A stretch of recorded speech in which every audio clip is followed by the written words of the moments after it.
up, everyone? It's your girl Shay here, and welcome to my channel. If you're new, welcome back to my channel if you've been here before. First of all, I know the lighting is a little bit crazy, and that's only because I'm using my lights in here because where I'm at, it is now daylight savings time, so it gets dark at like 5 o'clock, and currently it is 4:58 when I'm recording this, so I had to use my lights, and I don't have a lot of plugs in my room, so I had to situate it where I could, so it might be a little bit bright right here, but that's all right. Plus I know I got this big old pimple on my forehead and one here. Yeah, the pimples are just out today. But anyway, welcome back to my channel. So I do have a video for you guys today, and I know before, if you have seen my Twitter, I did talk about how I wasn't really happy with some of the content that I've been putting out lately.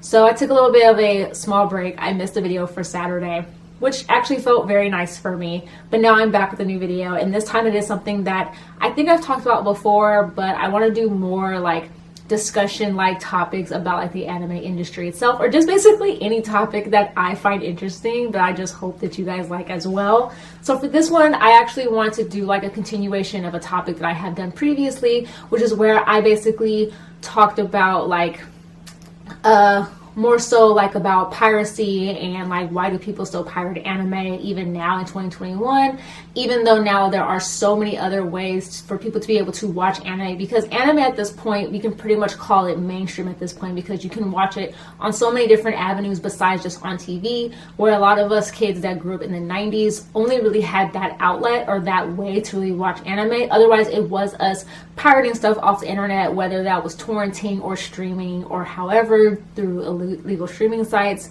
But I basically want to talk about in that video like reasons why people still probably as of now still pirate a lot of anime instead of using all these obviously very well-known streaming services like Netflix and Hulu and Funimation and Crunchyroll to be able to watch their anime legally.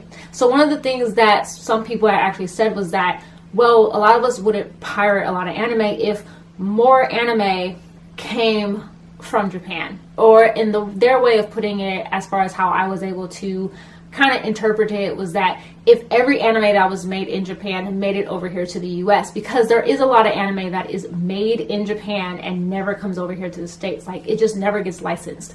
And even though for us as fans, we might somehow watch it online and love it, a lot of times the show just still doesn't make it over here or isn't very big. So it's only like licensed out in Japan. It's only able to be distributed out in Japan. It's not able to be distributed here. So I basically wanted to look up like reasons why anime doesn't always come here to the West, or why a lot of shows don't come out here to the West.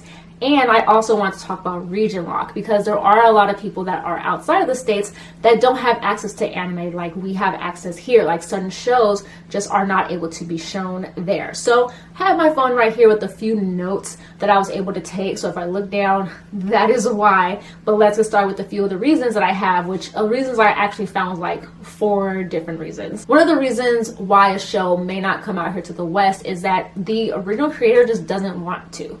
So sometimes original creators sometimes just doesn't want the shows produced out into the West. Maybe they don't like the way that business is done out here.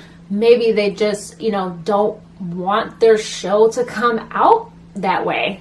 Some people also say, or what I was able to read, is that just sometimes it's due to the fact that they didn't like how their show came out, they didn't think it was a commercial success, or they just it wasn't their best work. So a lot of times they just don't want other people outside of Japan to actually see it. And this also could be a money thing as well. So for example, it could be a show that was made out there and original creator didn't make a whole lot of money off of it, and they just don't see a way that it's going to be marketable outside of Japan or outside or make any money here in the West. So they just decide, well, I'm just not going to distribute it out into the West because it just wasn't a success out here, and I don't think there's another market for it. So that's a pretty good reason why.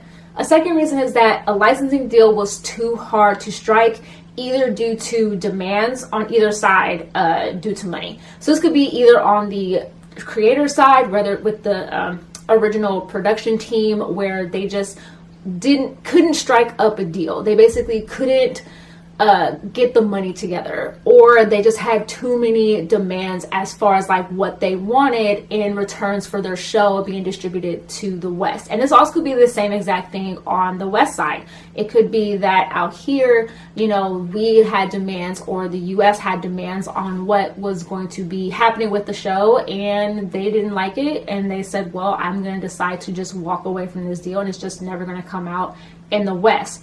One of the things that I read, because I did actually get a lot of this information from Anime News Network in like a little bit of an older article as far as the reasons why a lot of shows don't make it out here. And one of the things that they put out there that they had heard as far as demands have been concerned is that one person out in Japan had said their show can be distributed in the West only if they would be allowed to walk the red carpet like the Oscars or the Grammys. And that's just outside of like our control. I don't know how that would even be possible. So that caused like a deal to basically not be made, and that's just based off of demands. And that's something that happens in all ways of entertainment, you know, not just between anime companies, but also with things like movie distribution or book deals, you know, things like that. Demands just aren't met, and then the deal just doesn't happen. The third thing they have up here as for why is the person wanting to license the property thinks the value is more than it's worth. So basically what this means is that the original person that's wanting to get their property licensed is asking for much more money than what the team or what the people that are interested in licensing it or basically distributing it out to the West basically doesn't think that it has as much value as this person is thinking. So that's like, to give you an example, let's say you've made a show and you think it is worth $2 million. That is your worth.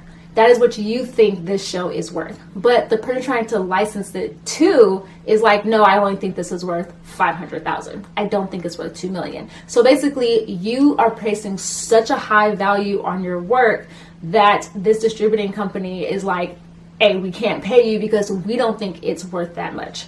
So that can obviously cause some issues, which can ultimately cause where a deal is never struck. This kind of leads into number 2 with the whole demands issue as well. So yeah. And the fourth reason that they had on there is that sometimes it's a lot harder for smaller companies to make a deal due to language barriers or just not having it all together. So it could be like it says here, if you're in a smaller company, you may not have someone who speaks English, and that can cause some issues with language, like it says here, language barriers, so not being able to understand each other. And sometimes it could just be that they just don't have a team together that's able to put those kind of deals together, which makes it very hard or makes it very difficult for a show to make it out of Japan and make its way to the West. So that's basically some of the 4 reasons that they have for why a show just doesn't make it out of Japan. And on the article that I used, they did actually say that at a lot of the times we ourselves as fans will never know the exact reason why a show never made it out here to the West. They just don't tell us that information. Because a lot of times, like to this day, even right now as I'm recording this video, there could be a show that's in the talks right now to come to the West, and it just doesn't happen due to one of these 4 reasons, or even due to a reason that I don't even have on here as to why it just doesn't make it out here. We as fans just will never know. But on to the next part, which is talking about region locking. So this is something that, like I said, doesn't really happen too much here in the West, but it can happen into other parts of the world where obviously like a show is on Crunchyroll and you click on it and you're living outside of the US and it says it is region locked. So I looked up the definition of region lock. So region lock is a form of media that is unable to show in a particular country.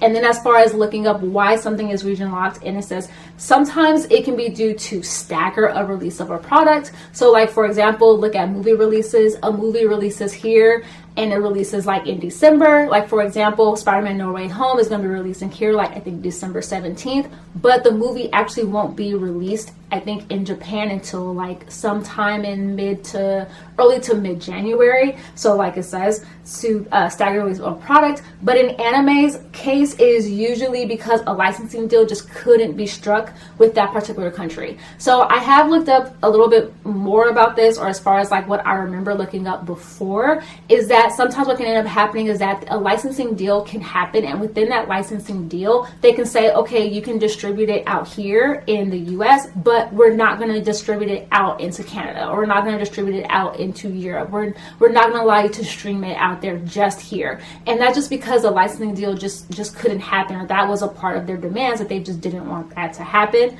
So that is why sometimes a lot of shows are region locked, and you just cannot watch them if you're in another part of the country, or another part of the world. So like, even look at things like Netflix, and you know how a lot of people will say, hey, like, all the Studio Ghibli movies are on Netflix, but you only have access to that if you're in a certain part of the world. Whereas if you're here in the States, obviously the Studio Ghibli movies are not on Netflix. They're actually on HBO Max. So that's what I mean by the whole licensing thing.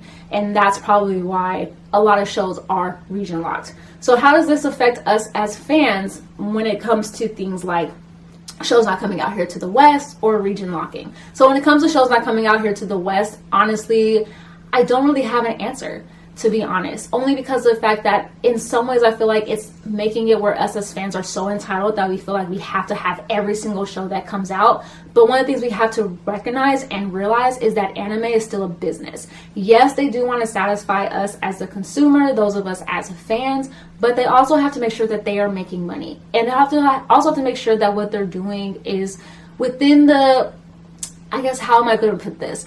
It's within the rights of the original creator. So like, for example, if the creator just doesn't want it to come out here, they're not going to force them to make it come out here into the West. The same way as far as like, if a show just isn't making any money there, then they're probably not going to see any potential of it making money outside of Japan. So we have to remember that this is a business. So just because a show that you may have watched illegally isn't out here in the West, it doesn't mean that they're keeping it from the West because of them not wanting it to make money, or just because of the fact they just don't want us to watch it. It could be purely because of the fact that it wasn't a good show out there, and they see no reason for it to come out here.